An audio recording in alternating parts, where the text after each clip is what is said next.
જો યહ પઢે હનુમાન ચાલીસા હોય સિદ્ધિ સાખી ગૌરીસા. જે નિષ્ઠા ભક્તિ અને શ્રદ્ધાથી હનુમાન ચાલીસાના પાઠ કરશે એમને સિદ્ધિ પ્રાપ્ત થશે. અને આ વાતના સ્વયં પ્રભુ શિવ સાક્ષી છે એવું તુલસીદાસજી હનુમાન ચાલીસામાં કહે છે. પણ શું કામ વાંચવાની જ વાત કરે છે? જો યહ પઢે હનુમાન ચાલીસા કેમ જો યહ લીખે, જો યહ સુને, જો યહ ગાય એવું કેમ નથી કહેતા? કારણ કે જ્યારે આપણે હનુમાન ચાલીસાને વાંચીએ ત્યારે આપણી પાંચે ઇન્દ્રિયો એક્ટિવેટ થાય છે અને કેન્દ્રિત થાય છે. જ્યારે તમે પુસ્તક વાંચો, હનુમાન ચાલીસા જ્યારે તમે વાંચતા હોય ત્યારે તમે પુસ્તકને સ્પર્શ કરો છો, તમારી ત્વચા, તમે વાંચો છો એટલે તમારી આંખો, તમે બોલો છો એટલે તમારી જીભ, તમે સાંભળો છો એટલે તમારા કાન, અને પુસ્તકની સુગંધ હોય એટલે તમારું નાક. આ પાંચે ઇન્દ્રિયો એક્ટિવેટ થાય છે. જ્યારે તમે માત્ર સાંભળો કે માત્ર ગાઓ ત્યારે તમારી નજર ક્યાંય પણ ફરતી હોઈ શકે. તો એના કારણે તમારી ઇન્દ્રિયો કેન્દ્રિત નથી થતી.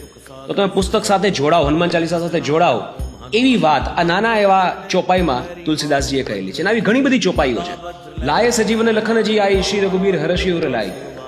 હનુમાનજીની તમે જેટલી મૂર્તિઓ જોશો, મોટા ભાગની મૂર્તિઓમાં હનુમાનજીના ડાબા હાથમાં સંજીવની પર્વત હશે અને હનુમાનજીના પગ નીચે કાલનેમી નામનો એક રાક્ષસ હશે. આ શેનું પ્રતીક છે? સંજીવની પર્વત કેનું પ્રતીક છે અને પગની નીચે રહેલો રાક્ષસ કાલનેમી શેનું પ્રતીક છે?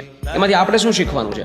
આવી ઘણી બધી ચોપાઈઓની અંદર ઘણા બધા અંડરલાઈંગ અર્થ છે જે આપણને ખબર જ નથી અને આપણે ક્યારે જાણવાનો પ્રયાસ જ નથી કર્યો. આપણે માત્ર હનુમાન ચાલીસા ગાઈએ છીએ કે સાંભળીએ છીએ, પણ ક્યારે હનુમાન ચાલીસાને સમજવાનો પ્રયત્ન આપણે નથી કરતા.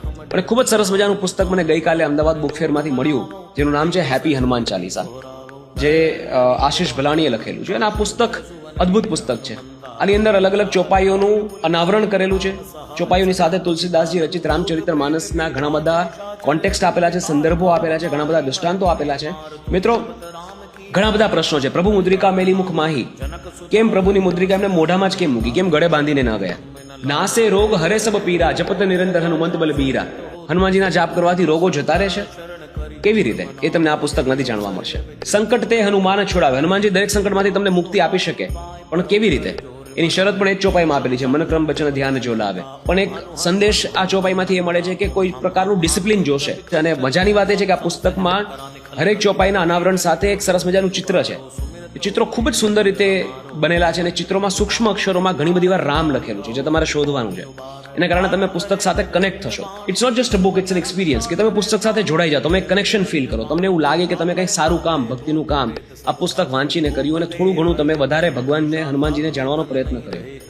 તો એવું સરસ મજાનું પુસ્તક છે અને મને એવું લાગ્યું કે આ પુસ્તકને સપોર્ટ કરવો જોઈએ. અને એટલા માટે આ વિડીયો તમારા સુધી પહોંચાડું છું. અમદાવાદ બુક ફેરમાં હજી પણ એમનો સ્ટોલ છે અને આ પુસ્તક તમે ત્યાં જઈને એક્સપિરિયન્સ કરી શકો છો. અને મારા હિસાબથી બધાએ કરવું જોઈએ. અને ખાસ કરીને નાના બાળકોને આ પુસ્તક વંચાવવું જોઈએ, કારણ કે ખૂબ જ સરળ ભાષામાં આપણને બધાને સમજાય છે. એવી રીતે બધી વસ્તુઓ આમાં લખેલી છે. જય બજરંગબલી, જય શ્રી રામ.